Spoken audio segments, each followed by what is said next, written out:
একবার যদি আল্লাহর বান্দাই কয় সুবহান রাব্বিয়াল আলা, তো বিরাট নেকি।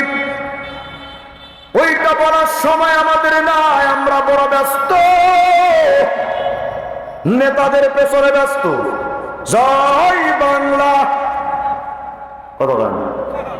আমার নেতার চরিত্র ফুলের মতো পবিত্র, অথচ খালাসে নামাজ পড়ে না একক্ত, ঘুষের টাকা খায় জন্মের মতো, আর গাঞ্জা টানে 5 ওয়াক্ত। কত গান! ওই নেতার পেছনে দৌড়। আমার নেতা যেখানে, আমি আছি সেখানে।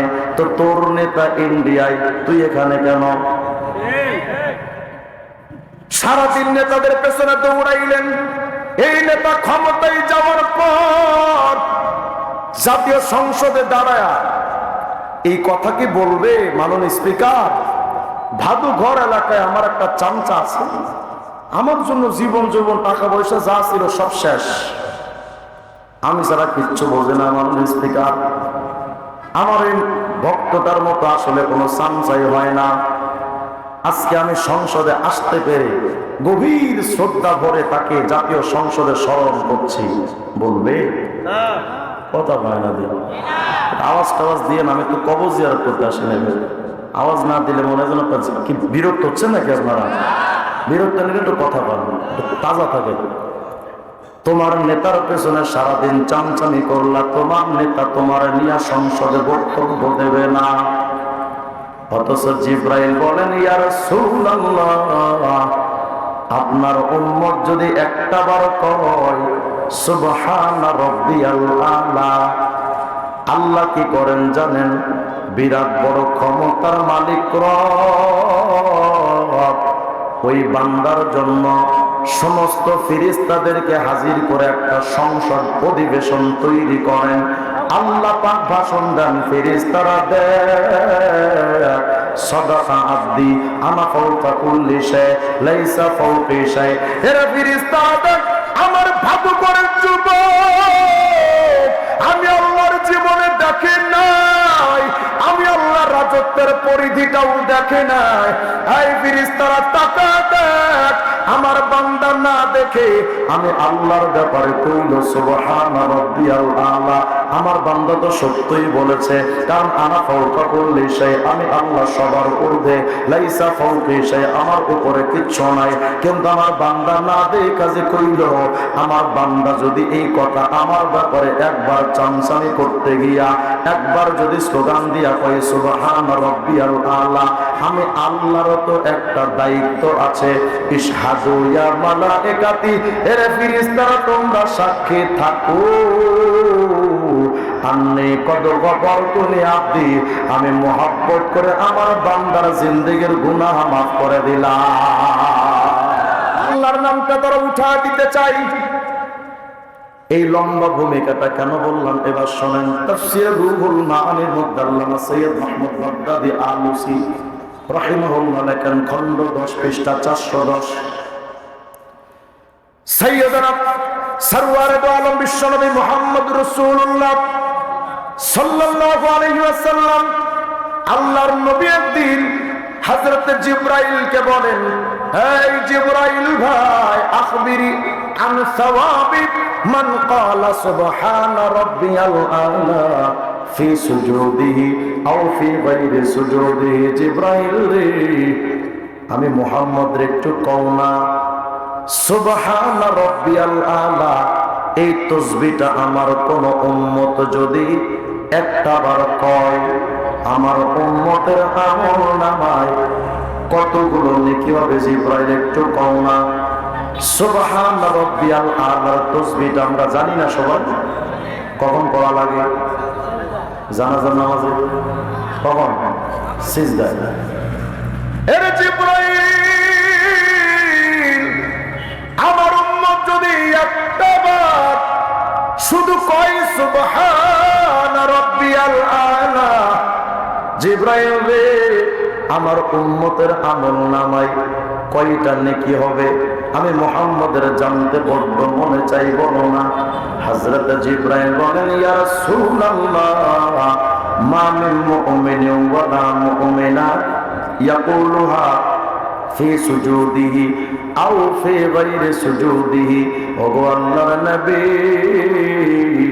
আপনার উম্মত যদি একটা বার শুধু কয় সুবহান রাব্বিয়াল আলা সিজদায় বলো অথবা সিজদার বাহিরে পড়ো, একটা বার যদি শুধু সুবহান রাব্বিয়াল আলা কয়, ওই উম্মতের আমলনামায় কতটা নেকি হয় নবী জানেন? ইল্লা কানাত লাহু ফি মিজানিহি আফকালু মিনাল আরশ ওয়াল কুরসি ওয়া জিবালিদ দুনিয়া। ইয়া রাসূলুল্লাহ, নবী গো, পৃথিবীর সমস্ত পাহাড় লইয়া যদি মিজানের একটা পাল্লাই যদি রাখা হয়, শুধু তাই নয়, আল্লাহর বিরাট কুরসি ধইরা যদি ওই মিজানের পাল্লাই রাখা হয়, ইয়া রাসূলুল্লাহ, বিরাট ওই আরশে আজিম ধইরাও যদি মিজানের পাল্লাই রাখা হয়, তার মানে একটা মিজানের পাল্লাই পৃথিবীর পাহাড় আরশ কুরসি রাখা হলো। নবী গো, একবার সুবহান রাব্বিয়াল আলা আপনার উম্মতরা যখন পড়বে, এর মাধ্যমে যেই নেকিটা হয়, এই নেকিটা যদি মিজানের আরেকটা পাল্লাই রাখা হয়, আরশ কুরসি পৃথিবীর পাহাড় লইয়া মিজানের পাল্লাটা হালকা হয়ে যাবে। একবার সুবহান রাব্বিয়াল আলা বলা নেকির পাল্লাটা ভারী।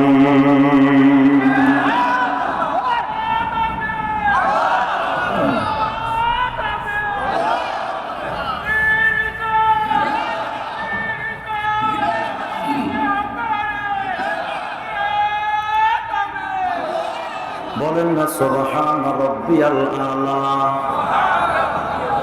আবার বলেন, আবার বলেন। লস না লাভ?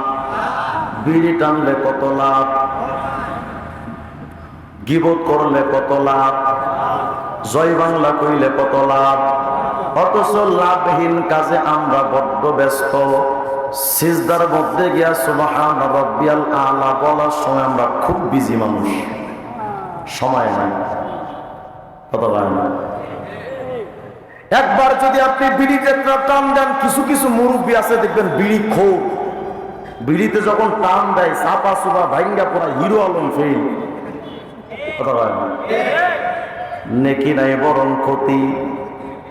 একটা বার যদি কেউ পায় লোকটা ভালো না, ভালো করে শুনেন, যদি কেউ কারো ব্যাপারে গীবতান বলে লোকটা ভালো না, কয় শব্দ? লোকটা ভালো না, কয় শব্দ? 3 শব্দ। আবার যদি কেউ কয় সুবহানা রব্বি আল আলা, কয় শব্দ? 3 শব্দ। লোকটা ভালো না বলতে 1 সেকেন্ড সময়, সুবহানা রাব্বিয়াল আলা বলতেও 1 সেকেন্ড সময়। মান ফারাকু বাইনাহুমা, পার্থক্যটা কি? একবার সুবহানা রাব্বিয়াল আলা বললে এত নেকি, আর একবার গীবত করলে 1 সেকেন্ডে একটা কবিরা গুনাহ 7000 বছর জাহান্নাম। গীবত এখন আমাদের কাছে গুনাহই মনে হয় না। মুরব্বীরা চায়ের দোকানে পয়সা দেখবেন আকিস বিড়ি টানে, ও ভালো না, ও খারাপ, ও চোর, ও বাটপার, ও 2 নাম্বার, ও দুর্নীতিবাজ, ও চিটিংবাজ, ও ভাওতাবাজ, ও এটা ও সেটা, সবাই খারাপ। আর ওই মুরব্বী একমাত্র আব্দুল কাদের জিলানী। তো চাচা, আপনি যদি এত ভালো হন, চুরি করে ও যদি অপরাধী হয়, ও যদি চুরি করে কবিরা গুনাহ করে অপরাধী হয়, আপনি গীবত করেও কবিরা গুনাহ করেছেন, আপনিও অপরাধী। একবার যদি করা বান্দায় গীবত করে এত বিরাট শাস্তি, শাস্তিটা কি? আল্লাহ রাসূল বলেন, মারারতু বিকওমিন লাইলাতা উসরিয়া বি, ওই রজনীতে যেই দিন আমি মেরাজে যাচ্ছিলাম, এমন কিছু মানুষের পাশ দিয়ে আমি যাচ্ছিলাম, লাহুম আযফারুম মিন নুহাস, ওই মানুষের হাতের মধ্যে দেখলাম তামার নখ, নখগুলো তামা দিয়া বানানো। ইয়াখমিসুনা ওয়ুজুহাহুম ওয়া সুদুরহুম, ওই তামার নখ দিয়া ওই আল্লাহর বান্দারা দেখতেছিলাম মুখের মধ্যে এমন ভাবে খামসাইতে ছিল, বুকের মধ্যে খামসা ছিল, গোশতগুলো সব ছিঁড়ে ছিঁড়ে ফেলতেছিল। অপর বর্ণনায় আসছে ইয়াকুলুনাল জিফ, মরা পশুর গোশত তারা ছিঁড়ে ছিঁড়ে খাচ্ছিল। আমি জিজ্ঞেস করলাম, মান হাউলা ইয়া জিবরাইল, হে জিবরাইল, এই মানুষগুলো কারা যাদের এমন কঠিন শাস্তি দেওয়া হচ্ছে? হযরত জিবরাইল বলেন, ইয়া রাসূলুল্লাহ, হাউলাই আল্লাযীনা ইয়াকুলুনা লুহুমান নাস ওয়া ইয়াকাউনা ফি আরাদিহিম। নবী, এই মানুষগুলো হলো তারা দুনিয়াতে বসে গীবত করত যারা। গীবতের এত শাস্তি, অথচ আমাদের কাছে গীবত এটা গুনাহ মনে হয় না। বরং যদি আপনি বলেন যে চাচা আপনি বৈশাখ গীবত করেন, যে দূর বাপু, হে করলে সমস্যা না, আমি কইলে সমস্যা, তার মানে গীবত করা যে সমস্যা মুরব্বী জানেন না। নাউযুবিল্লাহ মিন যালিক। আল্লাহ আমাদের হিদায়াত দান করেন। এই জবানটা বড় দামি, এই জবানটা বড় দামি। এই জবান দিয়ে মানুষ জাহান্নামী হতে পারে, আবার জান্নাতি হতে পারে। সুবহানাল্লাহ। রাসূল আলাইহিস সালাম কি চমৎকার কথা বললেন, মাইয়াকমান লি মা বাইনা লিহইহি ওয়া মা বাইনা রিজলাইহি আদমান লাহুল জান্নাহ। আল্লাহ রাসূল বলেন, আমার কোন উম্মত যদি দুটো জিনিসের জিম্মাদারি নিতে পারে, এক, দুই চোয়ালের মাঝখানের জবান, এক, দুই চোয়ালের মাঝখানের জবান, দুই রানের মাঝখানে লজ্জাস্থান, এই দুটো জিনিসের জিম্মাদারি আমার উম্মত যদি নেয়, আমি নবী ওয়াদা দিলাম তাকে জান্নাতে ঢুকানোর জিম্মাদারি আমার। একবার যদি আল্লাহর বান্দাই কয় সুবহান রাব্বিয়াল আলা, তো বিরাট নেকি। ওইটা বলার সময় আমাদের নাই, আমরা বড় ব্যস্ত, নেতাদের পেছনে ব্যস্ত। জয় বাংলা, কত গান। আমার নেতার চরিত্র ফুলের মতো পবিত্র, অথচ খালাসের নামাজ পড়ে না একক্ত, ঘুষের টাকা খায় জন্মের মতো, আর গাঞ্জা টানে 5 ওয়াক্ত। ওই নেতার পেছনে দৌড়। আমার নেতা যেখানে, আমি আছি সেখানে, তো তোর নেতা ইন্ডিয়ায়, তুই এখানে কেন? সারাদিন নেতাদের পেছনে দৌড়াইলেন।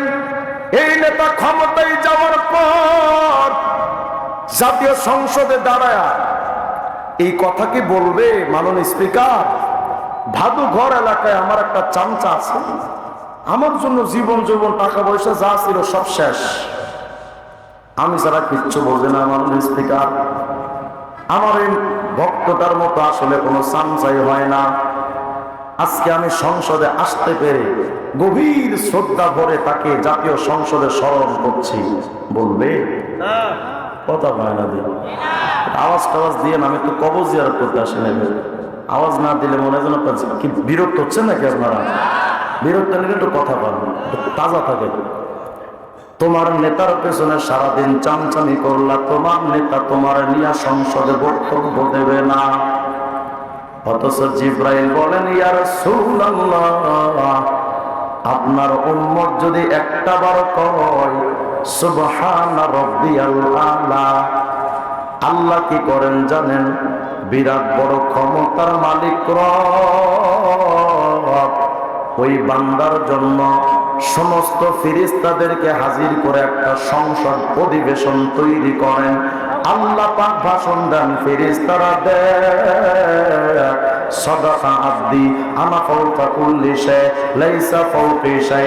এরা ফেরেশতারা আমার ভাবু করেন যুবক, আমি আল্লাহর জীবনে দেখি নাই, আমি আল্লাহর রাজত্বের পরিধিটাও দেখে নাই। এই ফেরেশতারা তাকা দেখ, আমার বান্দা না দেখে আমি আল্লাহর ব্যাপারে কইল সুবহান রাব্বিয়াল আলা। আমার বান্দা তো সত্যই বলেছে, কারণ আনা ফাওকা কুল্লি শাই, আমি আল্লাহ সবার ঊর্ধ্বে, লাইসা ফাওকি শাই, আমার উপরে কিচ্ছু নাই। কিন্তু আমার বান্দা না দেখে যে কইল, আমার বান্দা যদি এই কথা আমার ব্যাপারে একবার চামচামি করতে গিয়া, একবার যদি স্লোগান দিয়া কয় সুবহান রাব্বিয়াল আলা, আমি আল্লাহর তো একটা দায়িত্ব আছে। ইশহাদু ইয়া মালাইকাতি, এরে ফেরেশতারা তোমরা সাক্ষী থাকো, আন্নী কদ গফরতু লিআবদি, আমি মুহাব্বত করে আমার বান্দার জিন্দেগীর গুনাহ মাফ করে দিলাম।